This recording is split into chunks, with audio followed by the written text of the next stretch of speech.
Addressing the current situation in the country, former head of state, General Yakubu Gowon, stated that Nigeria cannot afford another civil war.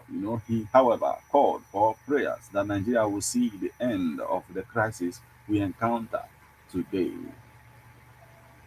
Good afternoon and welcome to Political Views on Ebon at the 103.5 FM. I am Martin Ifeanyi Shuku AKZ.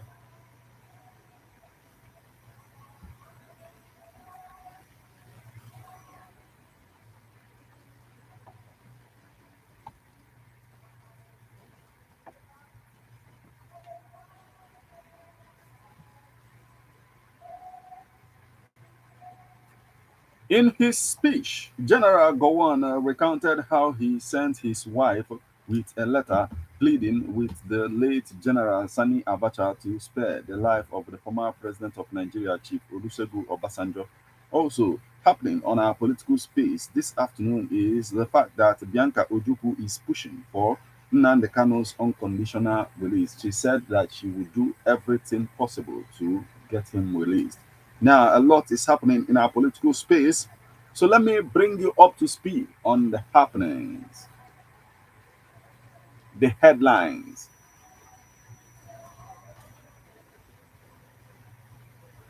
Tanker drivers delaying loading operations at Port Harcourt refinery management. Tertiary Education Trust Fund, NASENI, NITDA will be scrapped if tax reform bills sail. Port Harcourt refinery admits scaling down operations for upgrade.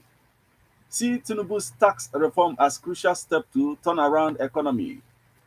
Olanipeku backs 6-year single term for president, governor. Hunger. United Nations 82 million projection by 2030 may be shy's play. Tinubu's tax reform bill ill-timed, says Tamboa. Controversial tax bills. Ohanaeze, Afenifere Arewa youths, states. Governor Namadi vows access to clean water for Jigawa community. Ethnic groups propose 8 regional structures for Nigeria. Chairmanship tussle brews in Delta APC. Now, the details.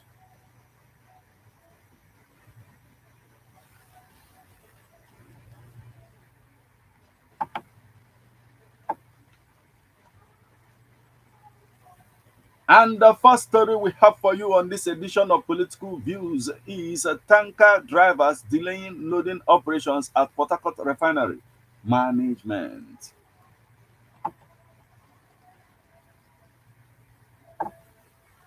The management of Port Harcourt Refining Company of Nigeria has attributed the slow pace of loading petroleum products at the facility to tanker drivers. According to the management, the facility is producing optimally and there are enough products available for loading.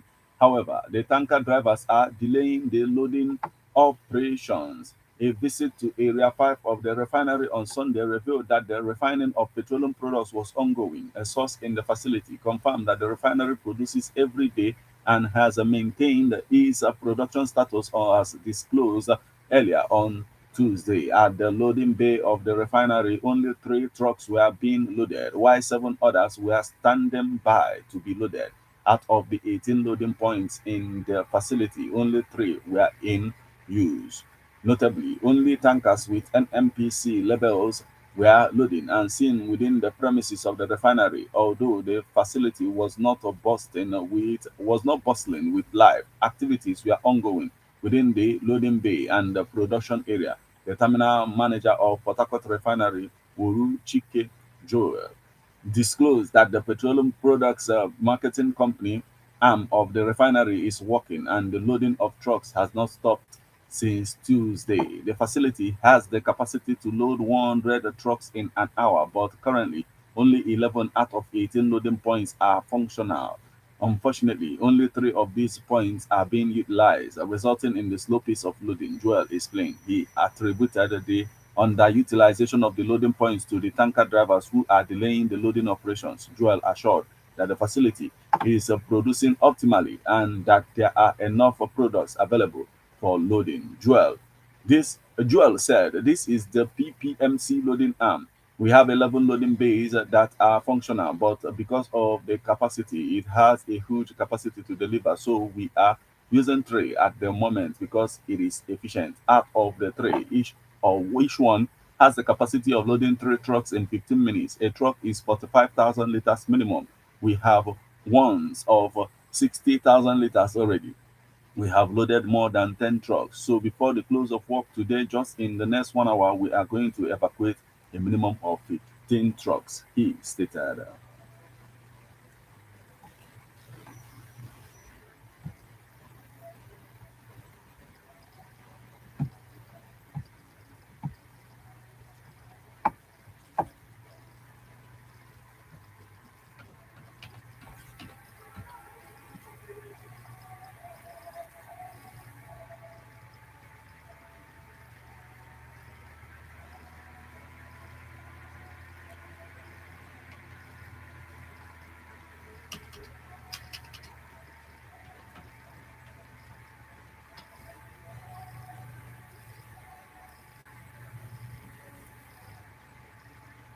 Still on the stories making the headlines, still on the stories making rounds our political space this afternoon. Tertiary Education Trust Fund, NASENI, NITDA, will be scrapped if tax reform bills sail through. Zulum.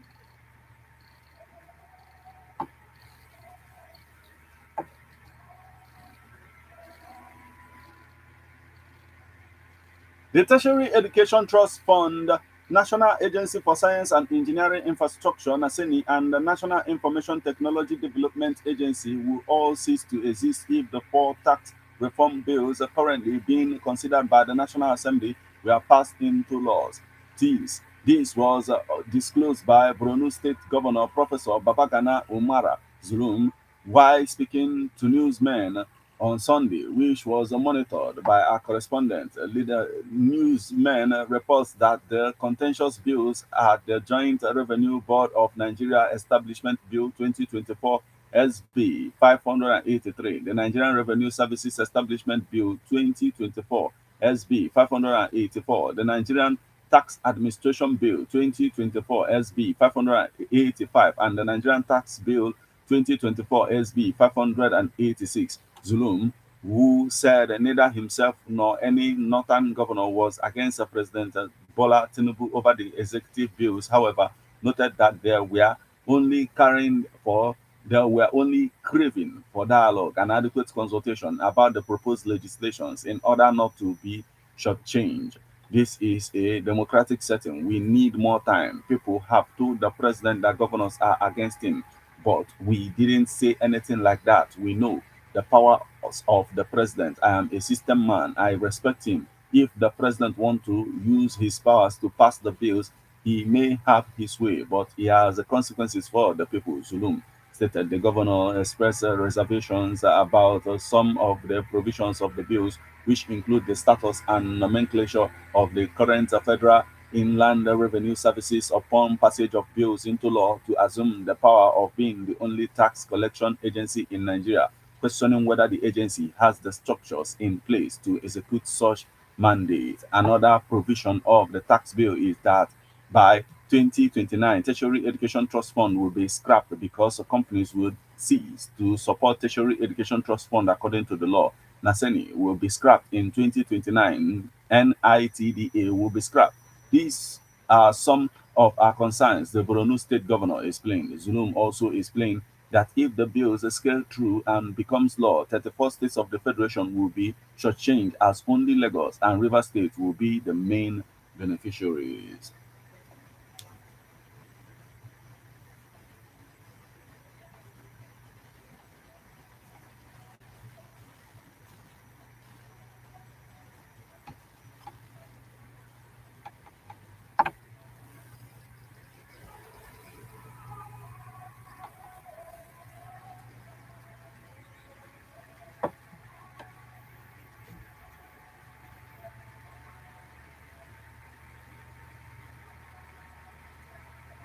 And the next story we have for you this afternoon in a twist bordering on energy. Port Harcourt refinery admits scaling down operations for up Creed.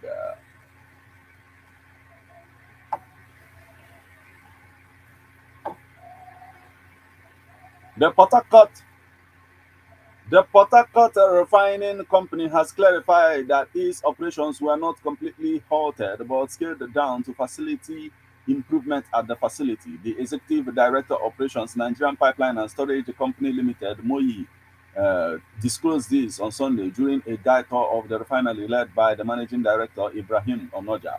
Speaking to newsmen, Madunan acknowledged a temporary hitch in operations but explained that the reduction was necessary to address technical issues and enhance capacity.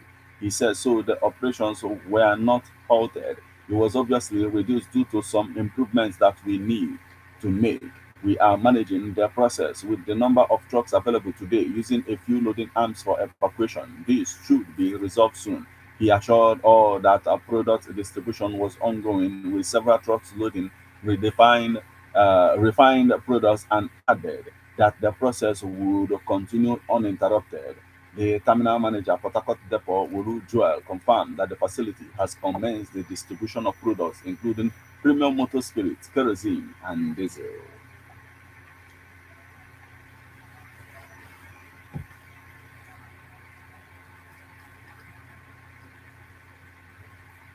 Still on our political space, the next story we have for you is see Tinubu's tax reform as crucial step to turn around economy.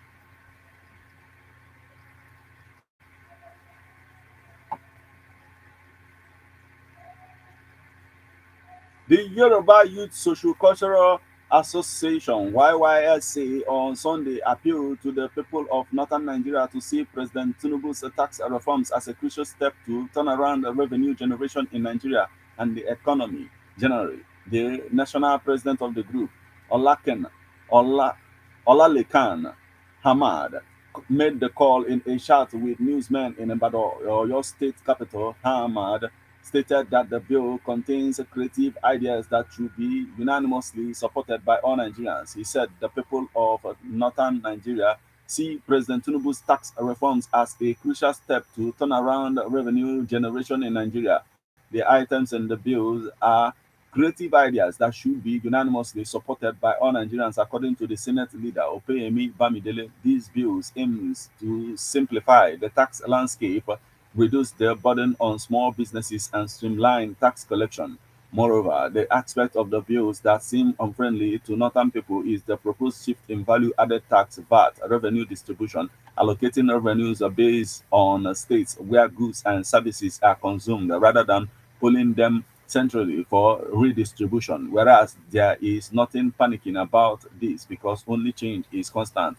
We cannot continue doing things the same way and expect development. He said there should be a paradigm shift and every region should be ready to face challenges. If not, there will be no room for creativity and advanced thinking.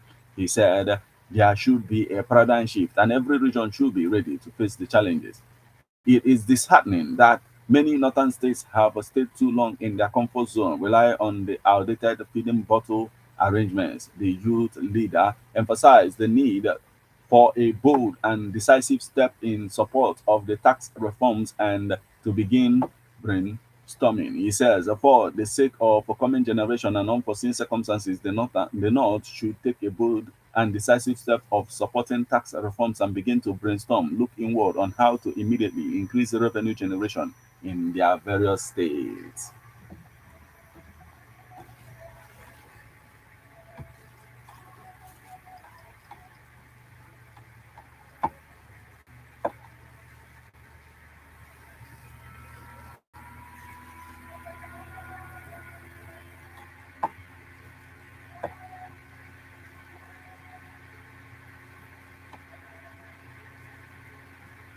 You are listening to Political Views on Ebon at the 103.5 FM.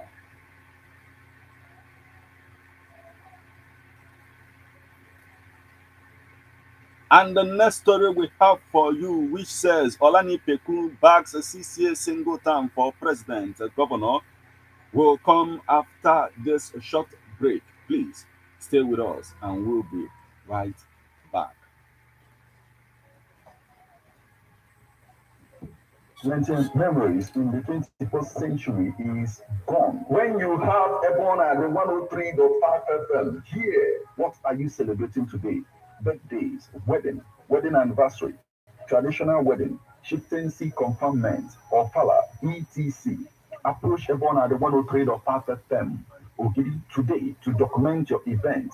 Ebon at the 103.5 FM offers you live coverage of your events on radio and social media, video and photo coverages feature on magazines, photo books, and others. News coverage of political and other events. Take this offer and receive a complete coverage. For more information, call or WhatsApp 08065796599 or you visit Ebonade 103.5 FM Ogidi opposite Ogunike Boys inside the Open Residency Hotel Ogidi.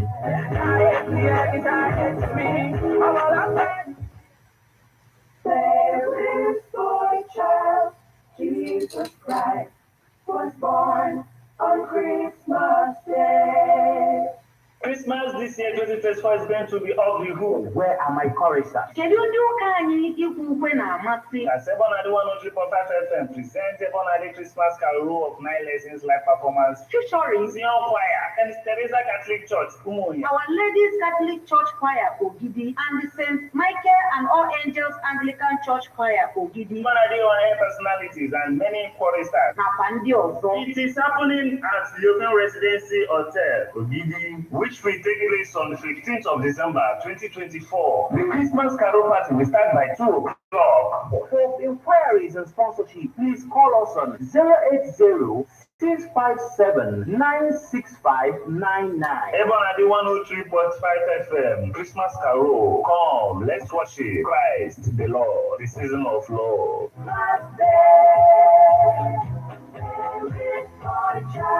Jesus Christ was born on Christmas Day.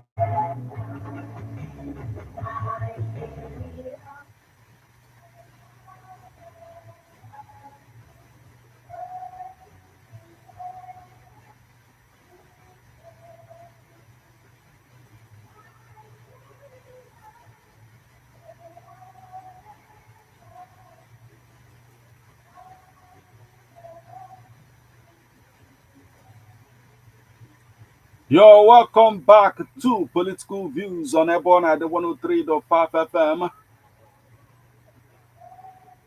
Remember that you can become part of the conversation by sending your reactions via SMS or WhatsApp messages on 080-6579-6599.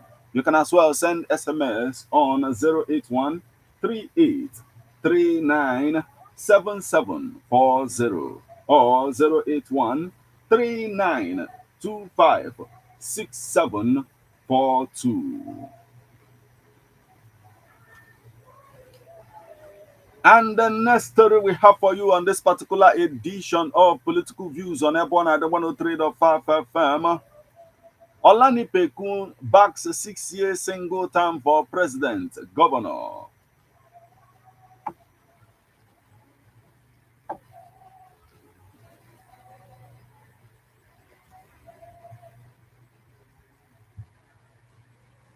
A former president of the Nigerian Bar Association, Chief Uwolo Olanipeku, yesterday expressed support for the ongoing constitutional review, proposing a 6-year single term for the president.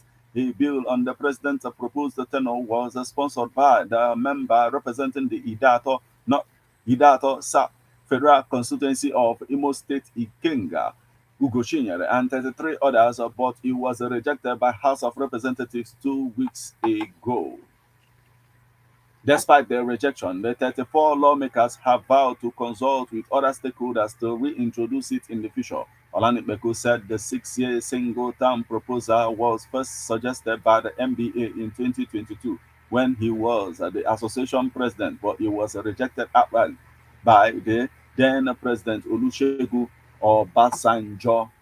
The ex-NBA president said this while addressing reporters at Ikere Ekiti in Ikere local government area of Ekiti State during the 28th Scholarship Award Scheme and the 5th Empowerment Program of Wolo Olanipeku Scholarship Scheme. He said NBA's suggestion was more realistic than the current template, stressing that if the template had been adopted, the country would have witnessed accelerated progress. Olanipeku explained that the 6-year single term was proposed to stabilize the country's system of government and avert the crisis among geopolitical zones on the presidential seat.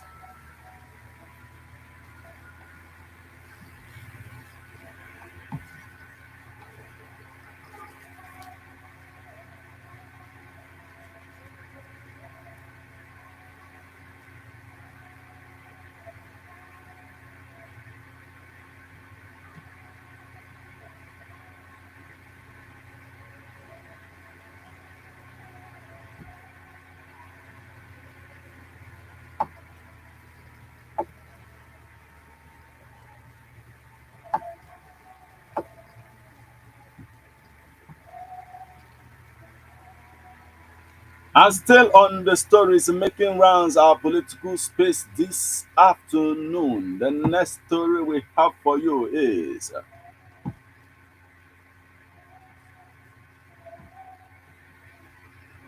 controversial tax bills. Ohanaeze, Afenifere, Arewa youth state positions.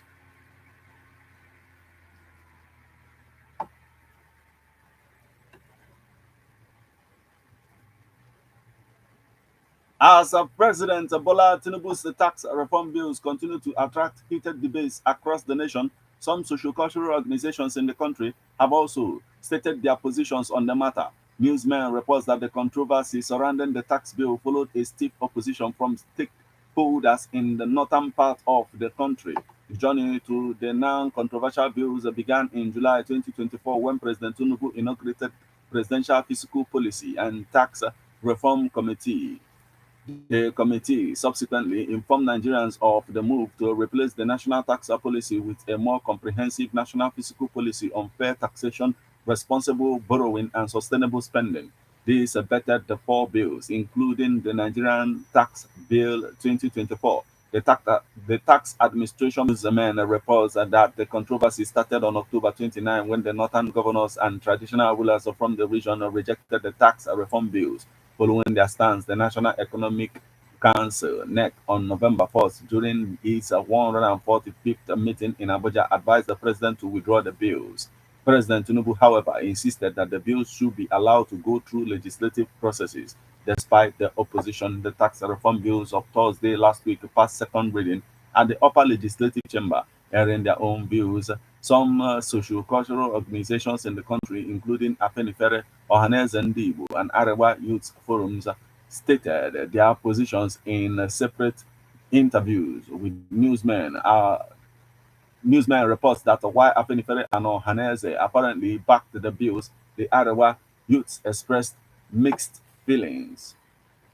The President General of AYF, Yerima Chetima, told the newsmen on Sunday that prior to the introduction of the bills, the federal government has not been fair to the North in regard to the distribution of national resources. He noted that while a monolithic stance on the controversial tax bill is unlikely, our concerns generally revolve around equity, fairness, and the potential for disproportionate burden on the northern region. Our primary concern stems from the perception of inequitable distribution of resources and infrastructure development across the country. We believe that despite contributing significantly to the national GDP through agriculture and other sectors, the North historically receives less in return in terms of public services, infrastructure investment, and developmental projects. Consequently, the introduction of new taxes without addressing this existing imbalance is viewed with skepticism.